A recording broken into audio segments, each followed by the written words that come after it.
Please subscribe Ito Money Vlog.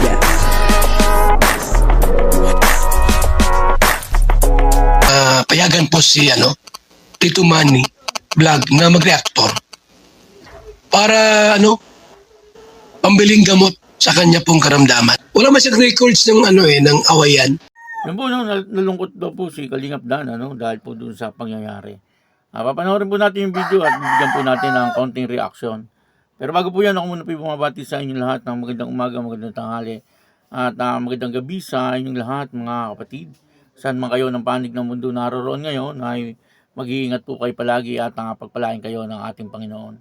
Maraming salamat din po sa patuloy na tumatangkilik sa aking YouTube channel at nanonood sa aking video reaction.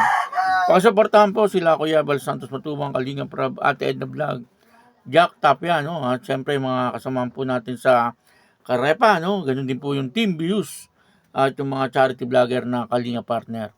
Ito po yung video, na kung saan ay talagang nalungkot itong si Kalingap Dan dahil po sa mga pangyayari, at sinabi niya mismo na talagang siya ay malungkot, at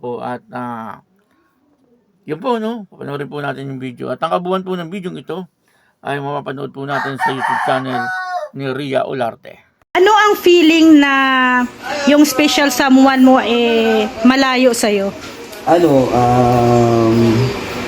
Malungkot dahil first time din naman na nalayo kami ng ganun katagal. Pero masaya ba rin kasi yung communication nandun, yung pag-uusap, pag-update, yun talagang hindi naman nawala. So yung special someone na tinutukoy mo si Joy? Siyempre. Ayan, si Joy po yun Ay, anong feeling ng LDR? Hindi naman siya kasi LDR kasi hindi naman ganun katagal. Pero parang ganun na rin kasi nung nagdag, di ba, yung episode 22? Oo, yung yun. LDR, video call na lang kami. Tapos, malungkot din kasi parang pag gusto mo siyang makita or makasama, di ba, malayo. Talagang malayo. Kaya yung mga, sabi ng ibang mga OFW talagang nararamdaman nila yung nararamdaman ko. Talagang ganun talaga, mahirap, malungkot. Pero tapos nararamdaman mo na yung homesick, Pero sila talagang wala silang choice, di ba, yung mga OFW talagang kailangan nila magsakripisyo. Kaya nakakabilib sila.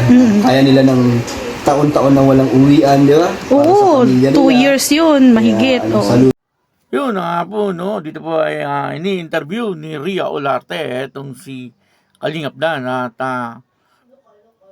una pong tanong niya rito, hindi ko na po nakasama sa video clip, yung kamusta raw po yung Taiwan, at tuwan-tuwa naman po si Kalingap Dan, dahil po nakarating po siya ng Taiwan, at marami po siyang mga tourist spot doon sa Taiwan na narating niya, talagang napakaganda daw po nung place na kanilang napuntahan. Kaya doon ay talagang masayang-masaya si Kalingap Dan. Pero bagamat siya ay masaya, ay sa parte ng kanyang puso ay may kalungkutan, po.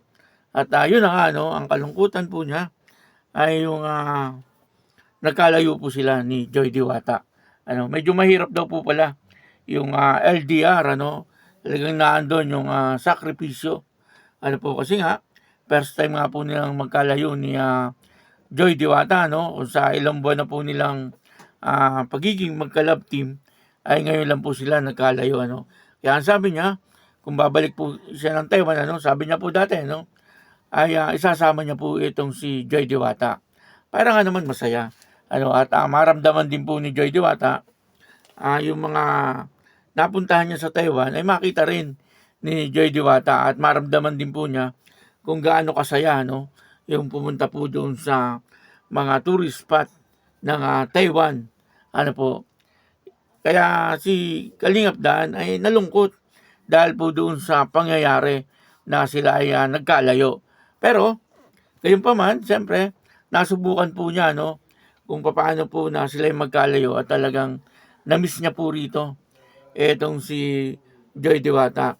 At ngayon nga, nandiyan na po si Kalingap Dan, at ang unang-una niya po pinuntahan, siyempre, pagkadating ng umaga, ay si Joy Diwata, kasi dapat nga daw po ay pagkadating niya ay pupuntahan niya na po itong si Joy Diwata Kaya lang naisip niya po ay madaling araw daw po siya dumating eh. Kaya naisip niya ay pag umaga na lang kasi baka daw po tulog pa etong si Joy Diwata. Ganun kamahal ni Kalingap Dan etong si Joy Diwata. Di naman po may pagkakaila sa atin. Yung mga kilos at ginagalaw ni Kalingap Dan ay talagang meron po siyang pagmamahal kay Kalingap Dan. May mga sumisira dito sa Dan Joy. Huwag niyo pong paniwalaan yung mga sumisira dito sa Dan Joy. Yan po ay dala lang ng inggit. Yung pong mga kasiraan na ginagawa nila, pinapalabas nila na merong girlfriend itong si Kalingap Dan. Siyempre kung may girlfriend po yan, malalaman po yan.